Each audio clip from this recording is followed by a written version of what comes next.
All right, so here we are at 3.6b. We're going to talk about writing a linear model using observed data points. So again, I've created in my smartboard a dual page display so I can see two pages at once. So on the left side is kind of our title, writing a linear model using observed data points right over here, and that's what we're going to do today. And we're going to skip to this because we've done it already. We're going to go to this one here. So this is our page. Hang on one second, see if I can insert a page. Not there. Go over here, page up, insert a page. All right, there we go. All right, so the monthly sales. Here's our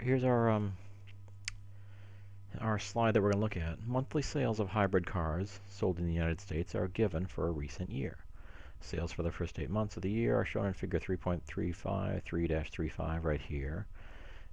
Value x equals 0 represents January, so x equals 0, here's our x-axis. X equals 0 is January. And then February and March, April, May, June, July, August, etc. All right, and so on. Okay, so here's our data. That's the information that we've gotten. And to be honest with you, all the blue dots are something that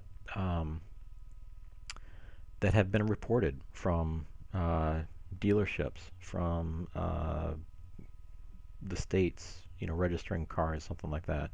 So we've got a whole bunch of data points here. All these blue dots are the data points.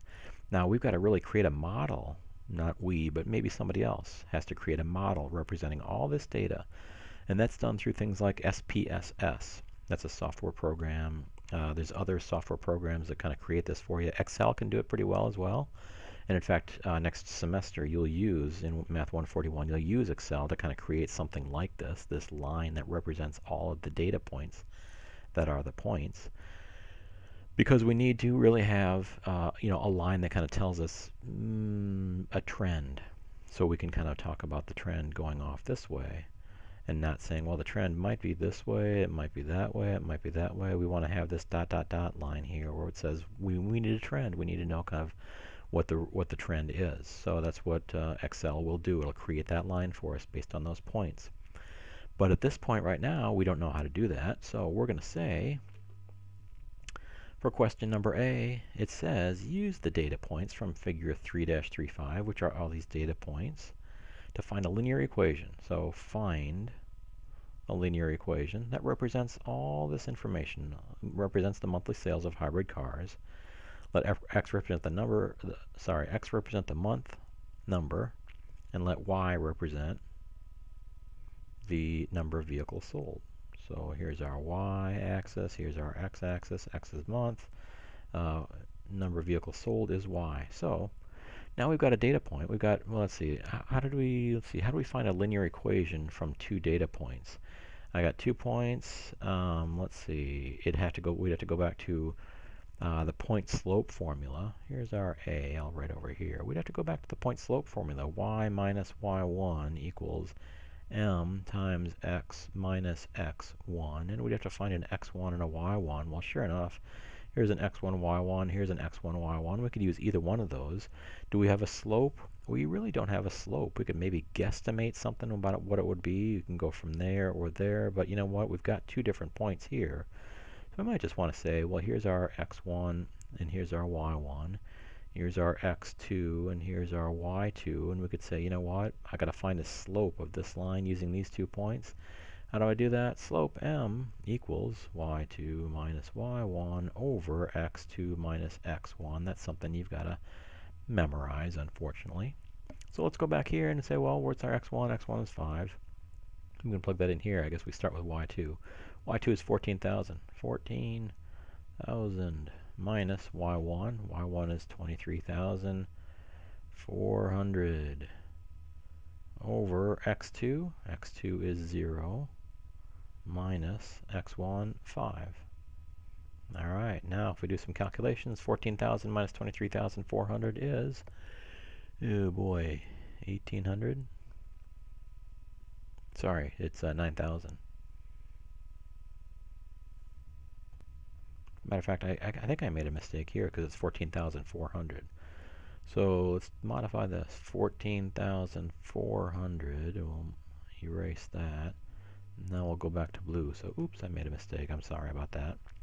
But I'm taking the y2 value, 14,400, x y1 value, 23,400.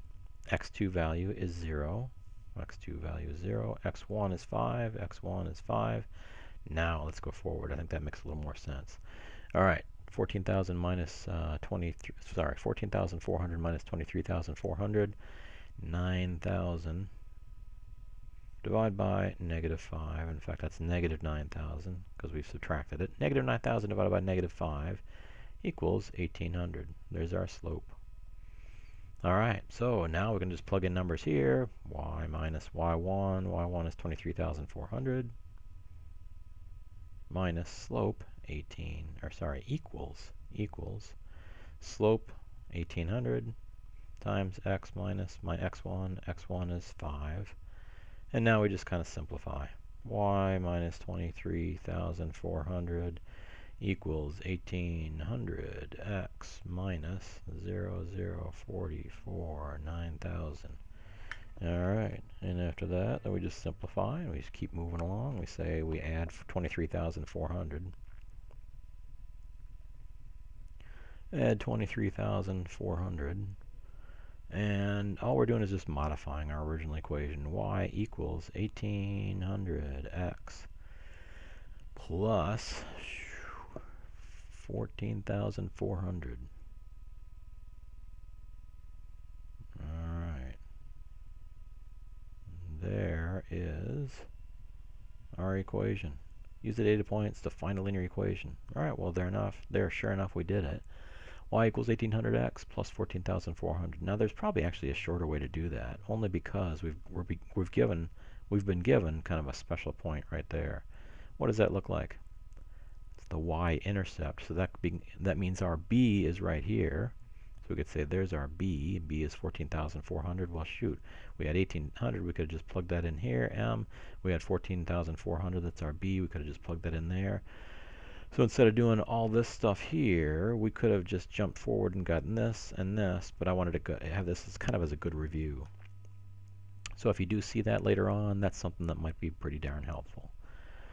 All right, so question number B says, use the linear equation in part A that we just got here. B, y equals 1,800x. So we're using that linear equation that we just calculated, that we just figured out. Sorry, 14,400. To estimate the number of hybrid vehicles sold in month 7. All right, well, you know what? We've got a number here. We've got some specific data there, but according to our model, the model, remember, is our line. This is a data point that we know for sure, but according to our model, what does that mean, and how close are we? Y equals 1,800 times, what's our x? X value is in August, x equals 7, because we're asking for month number 7. We're asked to estimate the number of hybrid vehicles. So we got August is 7. That's x plus 14,400.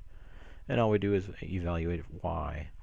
0, 0, 56, 5, 12 plus 14,400. I'm going to write that correctly this time. Y equals 270. Is that right? Yeah, 27. Oops, sorry, I changed the color here. 27,000. 27,000. So y equals 27,000. That's our estimate of the number of hybrid vehicles sold in month 7. And you know, it's pretty darn close to right over here. Our actual number might be 26,000 or so, but according to our model says we sold 27,000. That's different from here. But keep in mind that when we do extrapolate this data out, we will be able to use the data that came from our line here, our estimate, our model of what happened according to these last data points. All right, so there's our answer.